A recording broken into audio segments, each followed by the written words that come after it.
Paul a une question notamment sur le principe de la République et sociale. Bonjour Monsieur le Président. Donc, un des principes de notre pays dit que la République doit être sociale. Et pourtant, il existe des SDF, des associations comme les Restos du Cœur. Donc, comment faire respecter ce principe?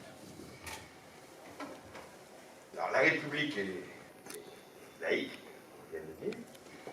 Elle est sociale au sens où elle doit assurer une protection de tous les citoyens, et même de ceux qui ne sont pas français, par rapport aux aléas de la vie.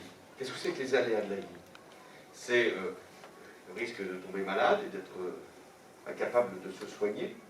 Donc le rôle de l'État, le rôle de la sécurité sociale, c'est de permettre dans la République que chacun puisse accéder à une santé qui puisse être la moins onéreuse possible, la plus gratuite possible. Ce qui est quand même fait en France. Quand vous tombez malade, vous allez chez le médecin, vous ne payez même pas le médecin. Et quand vous allez à l'hôpital, sauf si vous êtes hospitalisé pendant un certain temps, mais vous ne payez aucun frais médical. Deuxième aléa de la vie, ça a été longtemps la vieillesse. On vieillissait, mais on n'avait plus les revenus du travail. Donc l'État, la sécurité sociale, ont mis en place des systèmes de retraite.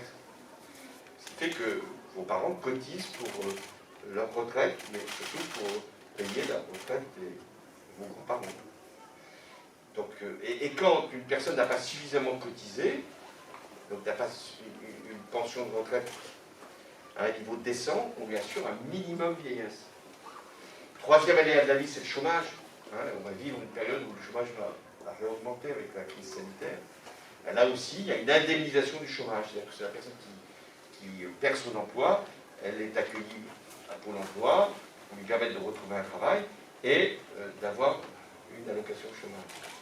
Et quand on est pauvre, parce qu'on a été écarté du travail, parce qu'on n'a pas pu disposer de revenus suffisants, en France, on touche un revenu de solidarité. Alors, est-ce que c'est suffisant? Est-ce que ça permet de lutter contre toutes les pauvretés? Non. Il y a encore des personnes qui sont sans domicile, il y a des personnes qui sont également sans moyens de subsistance, qui sont obligées d'aller au restaurant du cœur ou aux banques alimentaires. Bien sûr qu'il y a encore à faire, mais c'est le devoir de la République d'être sociale. Après, c'est des choix. Qu'est-ce qu'on accepte de payer comme impôt pour qu'il y ait moins de pauvreté? Qu'est-ce qu'on accepte comme niveau de solidarité par le travail ou sans le travail?